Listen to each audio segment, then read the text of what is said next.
The December morning was cold and crisp when Meghan received the phone call that would change everything.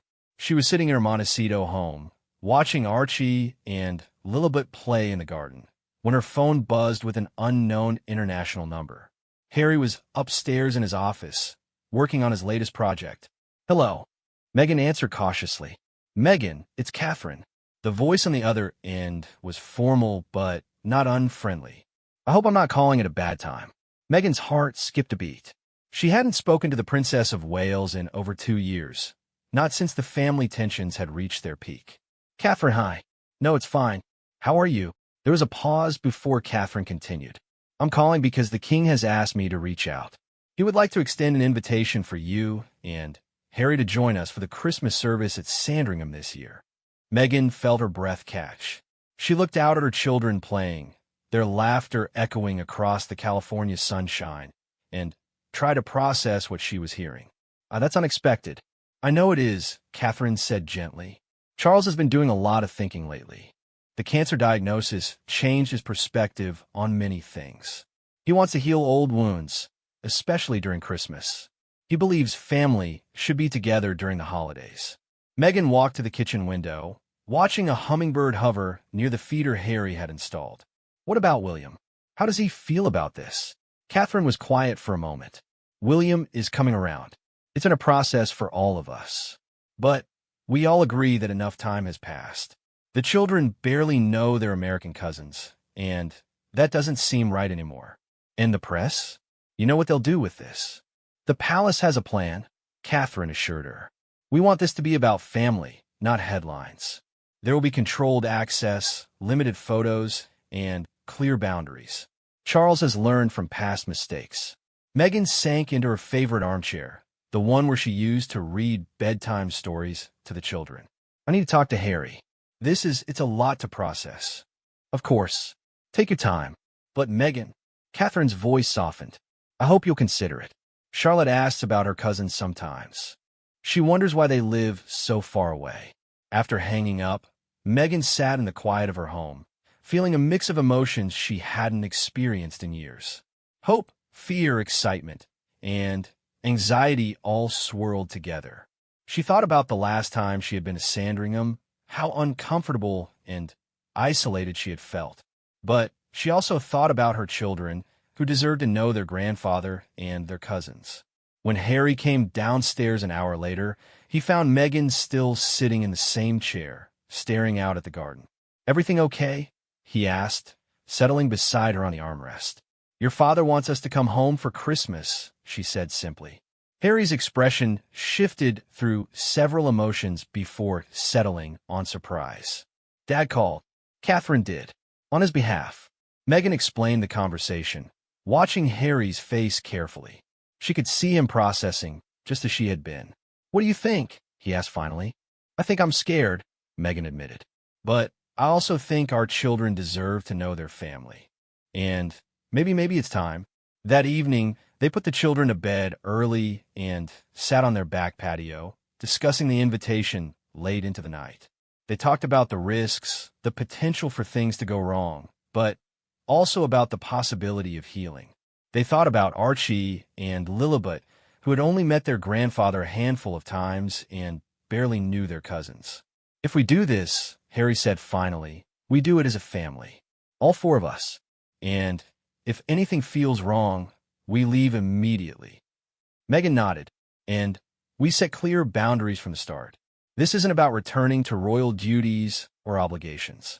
It's about family." 3 days later, Meghan called Catherine back. Her hands were trembling slightly as she dialed the number. "We'll come," she said when Catherine answered. "But we have conditions." "I'm so glad," Catherine replied, and Meghan could hear genuine relief in her voice. "Tell me what you need." As they discussed the logistics, Meghan felt something she hadn't experienced in years when thinking about the royal family: cautious optimism. Perhaps it really was time to come home for Christmas. The weeks leading up to Christmas were filled with careful planning and growing anxiety. Meghan found herself second-guessing the decision multiple times each day. She would catch herself staring at her phone, wondering if she should call Catherine and cancel everything. "Mom, Why are you packing so many clothes? Archie asked one afternoon, watching Meghan fold sweaters into their suitcases. At 5 years old, he was becoming more observant and curious about adult concerns. We're going to visit your grandfather for Christmas, remember? Meghan said, trying to keep her voice light. It's going to be cold in England, so we need warm clothes. Will there be other kids there? Lilibet piped up from where she was playing with her dolls on the bedroom floor. Yes, sweetheart. You'll meet your cousins George, Charlotte, and Louis. They're very excited to see you. Meghan hoped that was true. The children had only met their British cousins a few times, and those meetings had been brief and somewhat formal. She wondered how they would all get along now that the younger ones were old enough to really play together. Harry was dealing with his own set of concerns. He spent hours on the phone with his security team, working out the logistics of their protection while in the UK. The threats against them had never completely disappeared, and being back in the public would increase their visibility. I've arranged for us to stay at Adelaide Cottage, Harry told Meghan one evening. It's on the Windsor estate, but private enough that we'll have some space from everyone else. Not Frogmore? Meghan asked, remembering their former home. Too many memories, Harry said simply, and Meghan understood. Frogmore Cottage held both beautiful and painful memories for them. Starting fresh in a new place seemed wiser. The media had somehow gotten wind of their possible return, though the palace had managed to keep the details private. Speculation was running wild in the British tabloids, with headlines ranging from hopeful to hostile. Meghan had stopped reading them years ago, but Harry still occasionally checked to gauge the public mood. Promise me you won't read anything while we're there, Meghan said one night as they lay in bed. Whatever they write, it doesn't matter. We're going for family, not for them. I promise, Harry agreed, pulling her closer. Are you having second thoughts? Every day, Meghan admitted. But then I think about your father and his health scare. Life's too short to hold grudges forever. And I think about the kids. The children had been told they were going to England for Christmas, but they didn't fully understand the significance. To them, it was simply a holiday adventure. Meghan envied their innocence. 2 weeks before departure, Meghan received another call from Catherine, this one to discuss practical matters. The service is at St. Mary Magdalene as usual, Catherine explained. It's quite informal, and the walk from the house is only about 10 minutes. The children can walk with us, or we can arrange for a car if they get tired. What about gifts? Meghan asked. The children have already picked out presents for everyone. That's wonderful. We'll do gifts on Christmas Eve, as is tradition. Charles is particularly excited about this year. He's been planning special surprises for Archie and Lilibet. There was something in Catherine's tone that made Meghan curious. What kind of surprises? You'll have to wait and see, Catherine said with a smile in her voice. But I think you'll approve. He's been working with Harry on some of the details. After the call, Meghan confronted Harry about the mysterious planning he'd been doing with his father. Dad wanted to make sure the kids feel welcome and included, Harry explained. He's been learning about their interests, their favorite colors, the books they like. He wants them to feel like Sandringham is their home too. Meghan felt tears prick her eyes. Despite everything that had happened between them and Charles, his efforts to connect with his American grandchildren touched her deeply. The final week before departure was a whirlwind of last-minute preparations. Meghan had meetings with their publicist about media strategy, final fittings for the clothes she'd wear to the service, and countless conversations with their therapist about managing expectations and emotions. Remember, their therapist had said during their final session, "You're going as yourself, not as who you think they want you to be. Stay authentic to your values, but also stay open to the possibility that people can change." The night before their flight, Meghan found herself in the children's rooms, watching them sleep. Archie was sprawled across his bed with his favorite stuffed animal, while Lilibet was curled up in a tiny ball, clutching a small blanket she'd had since birth. "They're going to be fine," Harry said quietly, appearing in the doorway. "Kids are resilient, and they'll have each other." "I know," Meghan whispered. "I just want this to go well for them. They deserve to have relationships with their family." "They will," Harry assured her. "And so will we." As Meghan finally settled into bed that last night in California, she felt a strange mix of emotions: fear and excitement, hope and trepidation. Tomorrow, they would begin a journey that could change everything or change nothing at all. But they were taking it together as a family, and that gave her courage. The private jet touched down at London's Heathrow Airport on a gray December afternoon, 3 days before Christmas. Meghan peered out the window at the familiar landscape, feeling a complex mix of emotions wash over her. England looked exactly as she remembered: cloudy, green, and somehow both welcoming and intimidating at the same time. "Are we there yet?" Lilibet asked sleepily from her seat, having napped for most of the flight. "Yes, sweetheart, we're here," Meghan said, helping her daughter gather her toys. Archie was already alert and excited, pressing his face to the window to see everything. The arrival was carefully orchestrated. They were met by a small security detail and whisked away in unmarked cars, avoiding the main terminals where paparazzi might be waiting. Harry sat quietly during the drive to Windsor, his jaw tense as he watched the countryside roll by. "You okay?" Meghan asked quietly, reaching for his hand. "Just processing," he replied. "It's been a long time." Adelaide Cottage was smaller and more intimate than their previous royal residences, but it was charming and felt immediately comfortable. The staff had prepared everything perfectly, with fresh flowers in every room and a small Christmas tree already decorated in the living room. "Look, Mom," Archie called out, running to the window. "There are horses." Indeed, they could see horses grazing in the nearby fields, and Meghan smiled at her son's excitement. At least the children would find plenty to keep them occupied. That evening, Catherine and William came by for an informal dinner with their children. Meghan felt her stomach flutter with nerves as she heard the cars pull up outside. This would be the first real test of how well this reunion would go.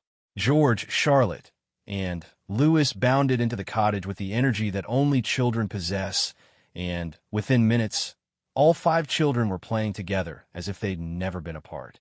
Charlotte immediately took Lilibet under her wing, showing her the toys they'd brought, while George and Archie bonded over a shared love of football. "They're naturals," Catherine observed, watching the children with a warm smile. "It's like they've known each other forever." William was more reserved, but not unfriendly. He shook Harry's hand formally, then surprised Meghan with a brief but genuine hug. "Thank you for coming," he said simply. "It means a lot to Dad." Dinner was easier than Meghan had expected. The conversation flowed naturally, focusing mainly on the children and safe topics like holiday traditions and travel. There were a few awkward silences, but Catherine was skilled at keeping things moving smoothly.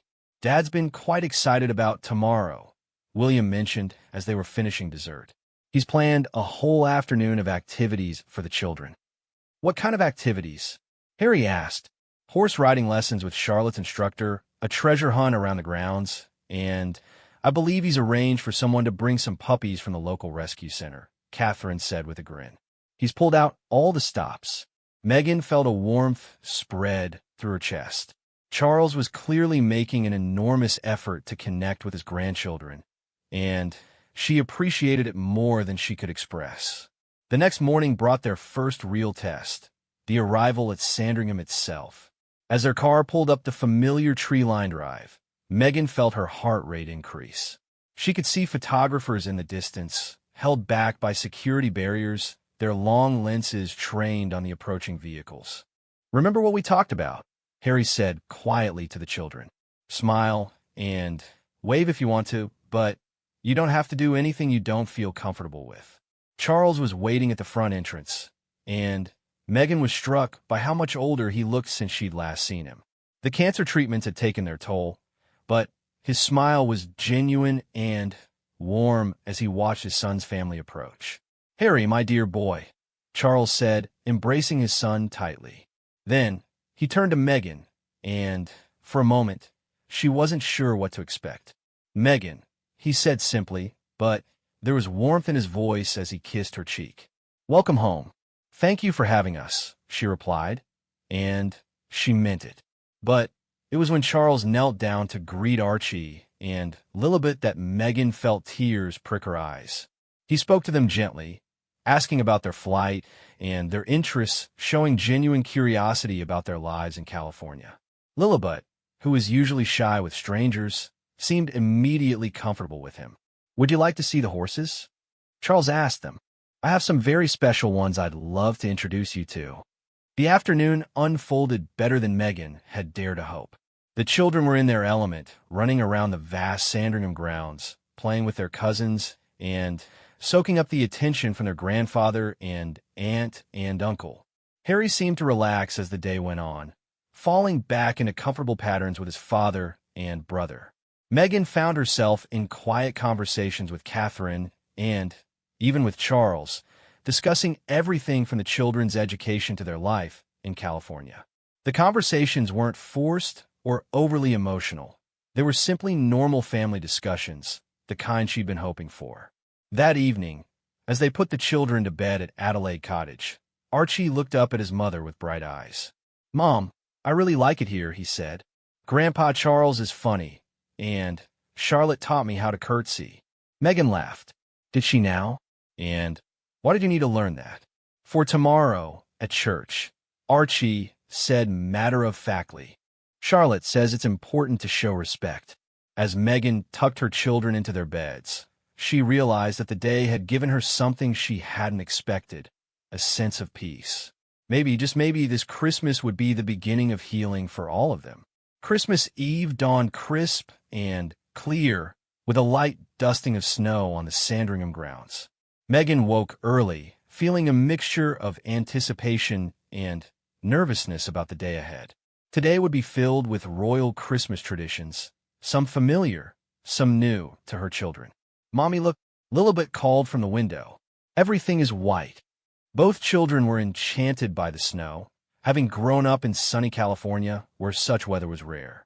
Harry helped them bundle up in warm clothes, and they spent the early morning building a small snowman in the cottage garden while Meghan watched from inside, sipping her coffee and marveling at how normal and peaceful everything felt.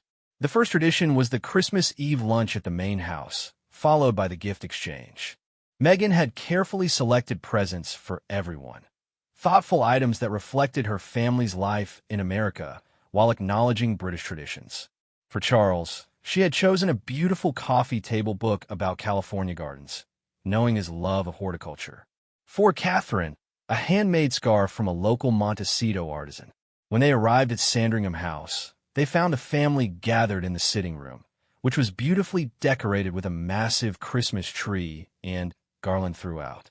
The atmosphere was warm and festive, with Christmas music playing softly in the background. Meghan, Harry, children. Charles greeted them enthusiastically. "Perfect timing. We were just about to start with drinks before lunch." The children were immediately drawn to the tree, marveling at its size and the beautiful ornaments. Charlotte took charge of showing them around, pointing out special decorations, and telling them stories about past Christmases. Lunch was a grand affair, but more relaxed than the formal dinners Meghan remembered from her early days as a royal. The conversation flowed easily, with everyone making an effort to include Archie and Lilibet in discussions. The children were on their best behavior, clearly understanding the importance of the occasion. "Archie, Lilibet," Charles said during dessert, "I understand you both play sports in California?" "I play soccer," Archie said proudly, "and Lily is learning tennis." "Football and tennis," Charles corrected gently with a smile. "Excellent choices. Perhaps tomorrow we can have a game on the lawn, weather permitting." After lunch came the moment everyone had been waiting for, the gift exchange. This was a royal tradition that Meghan remembered well, where presents were opened on Christmas Eve rather than Christmas morning. The children went first, as was customary. George, Charlotte, and Louis had chosen thoughtful gifts for their American cousins. Books about British history for Archie, and a beautiful doll dressed in traditional British clothing for Lilibet.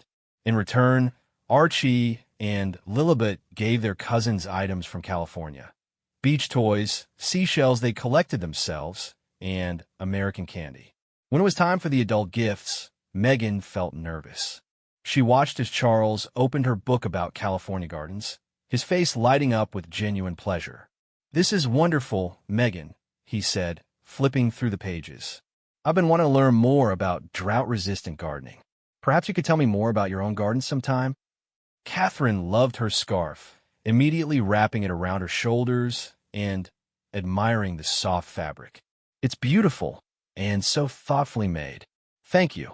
Then came a surprise as Charles had prepared. For Harry, he had commissioned a painting of their California home, created from photos Harry had shared with him. Harry's eyes filled with tears as he recognized the careful attention to detail. "Dad, how did you? I wanted you to know that your home in California is important to me because it's important to you," Charles said simply. For Meghan, Charles had prepared something even more meaningful. It was a photo album, professionally made, filled with pictures of Archie and Lilibet from their visits to England, but also pictures that Harry had shared privately over the years of their life in California. Family moments, birthday parties, first days of school, all carefully arranged and preserved.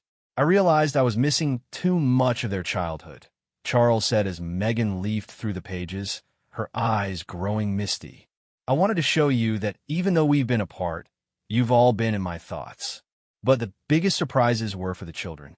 For Archie, Charles had arranged for a custom-made football jersey with Archie printed on the back in the colors of the England national team. For Lilibet, he presented a child-sized riding helmet and boots. "I thought perhaps you might like to learn to ride while you're here," he told her gently. "The ponies are very friendly and gentle." Lilibet's face lit up with excitement. "Really? I can ride a horse." With proper instruction and supervision, of course, Charles assured Meghan, who was watching with a mixture of concern and appreciation. The afternoon continued with traditional Christmas activities. They played charades, with the children giggling at the adults' dramatic interpretations. William and Harry found themselves on the same team for the first time in years, working together to act out movie titles while their children cheered them on. As evening approached, the family gathered around the piano while Charles played Christmas carols. The children's voices joined in on the songs they knew, creating a warm, festive atmosphere that felt genuinely joyful. "This feels like a real Christmas," Lilibet whispered to Meghan as they sat together on the sofa, listening to the music. "It does, doesn't it?" Meghan agreed, pulling her daughter closer. Later that evening, back at Adelaide Cottage, Meghan and Harry reflected on the day as they tucked their children into bed. "That was better than I could have hoped for," Harry said quietly. "Dad really has changed. Did you see how he was with the kids?" "He was wonderful with them," Meghan agreed. "And that photo album. I wasn't expecting that level of thoughtfulness." "Are you feeling okay about tomorrow?" Harry asked. "The service will be more public, more pressure." Meghan considered the question. The day had given her confidence that they could navigate the public aspects of their visit as well as they'd handled the private ones. "I think I'm ready," she said finally. "Today reminded me what this is really about. It's about family, not about everyone else." As they settled into bed, Meghan felt a sense of peace she hadn't experienced in years when thinking about the royal family. Tomorrow would bring new challenges, but tonight, she was simply grateful for the unexpected gift of reconciliation. Christmas morning arrived with pale winter sunlight filtering through the frost-covered windows of Adelaide Cottage. Meghan woke to the sound of her children's excited whispers in the next room, clearly eager to see what Santa had brought them during the night. "Mummy, Daddy, come see," Lilibet called from the living room. Santa had indeed visited, leaving carefully chosen gifts under their small tree. The children were delighted with their presents, books, toys, and treats that would travel well back to California. But Meghan could sense their growing excitement about the church service and seeing their extended family again. "Do I look okay?" Archie asked seriously, adjusting his tie as Meghan helped him get dressed. He was wearing a smart navy suit that made him look remarkably grown-up. "You look very handsome," Meghan assured him, straightening his collar. "And remember, just be yourself today. Everyone is excited to see you." Lilibet was equally adorable in a burgundy dress with a matching coat, her hair carefully styled in soft curls. She kept practicing her curtsy in the mirror, determined to get it perfect after Charlotte's lessons. Meghan had chosen her own outfit carefully, a sophisticated navy coat with elegant but understated jewelry. She wanted to look respectful and appropriate while still feeling like herself. Harry wore his traditional morning dress, looking every inch the prince he was, but more relaxed than she'd seen him in years when preparing for royal events. The car ride to Sandringham was quiet, with both children looking out the windows at the countryside and the small crowds of well-wishers who had gathered along the route. Meghan felt the familiar flutter of nerves as they approached the house, knowing that in a few hours they would be walking in front of the world's media. At Sandringham House, they found the rest of the family in various stages of preparation. Charles looked distinguished in his morning coat, while Catherine was stunning in an emerald green ensemble that complemented her auburn hair perfectly. William was helping George with his tie, while Charlotte spun around to show off her Christmas dress. "Everyone ready?" Charles asked, his eyes twinkling with what Meghan could only describe as grandfatherly pride as he looked at all the children together. The walk to St. Mary Magdalene Church was a royal tradition that Meghan remembered well, but this time felt different. The crowds were larger than usual, clearly drawn by the excitement of seeing Harry and Meghan's return. As they stepped outside Sandringham House, Meghan heard the clicking of cameras and the calls of photographers, but she focused on her family. Charles walked to the front with Catherine and William, while Harry and Meghan followed with their children. George, Charlotte, and Louis walked beside their American cousins, the 5 children chatting quietly together as they made their way down the path. "Smile and wave if you want to," Meghan reminded Archie and Lilibet quietly, "but only if it feels natural." The children seemed surprisingly comfortable with the attention. Lilibet gave a few tentative waves that delighted the crowd, while Archie walked with quiet dignity, occasionally responding to someone calling his name. "Look at them," Harry said proudly, watching his children handle their first major public royal event. "They're naturals." The church service itself was beautiful and traditional, exactly as Meghan remembered. The familiar hymns, the readings about peace and goodwill, the sense of community and celebration, it all felt meaningful in a way she hadn't expected. Sitting in the royal pew, surrounded by Harry's family, Meghan found herself genuinely moved by the service. Charles looked healthy and happy beside her, occasionally leaning over to explain something quietly to Archie. Catherine helped Lilibet find the right pages in the hymn book. William and Harry stood side by side, singing together like the brothers they'd once been. During one particularly beautiful carol, Meghan caught sight of tears in Charles's eyes as he looked at his grandchildren.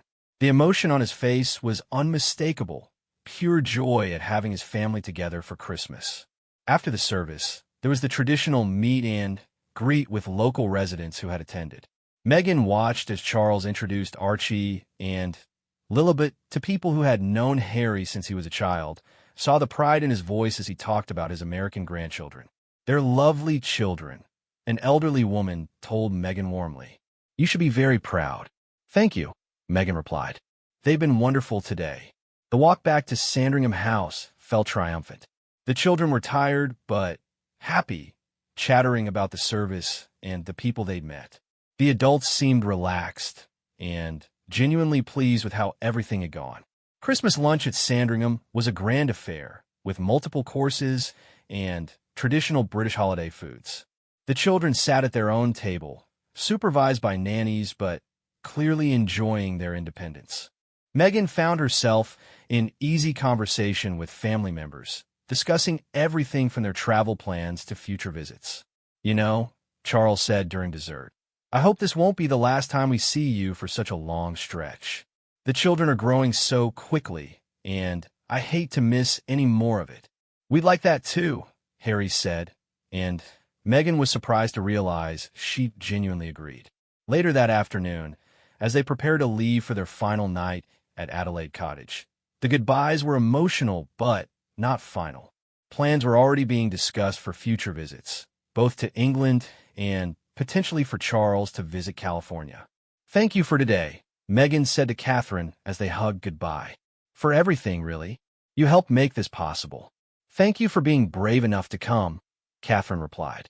"It means everything to have the family together."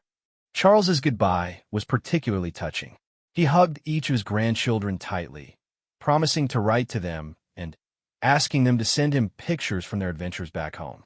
"Meghan," he said as he embraced her, "I know this wasn't easy for you to do. I hope you know how much it means to me, to all of us, that you're here." "I'm glad we came," Meghan said honestly. "Really glad." That evening, back at Adelaide Cottage, the family reflected on their extraordinary day. "Did you have fun today?" Meghan asked the children as she tucked them into bed. "It was the best Christmas ever," Lilibet declared sleepily. "I want to come back next year." "Can we, Mom?" Archie asked hopefully.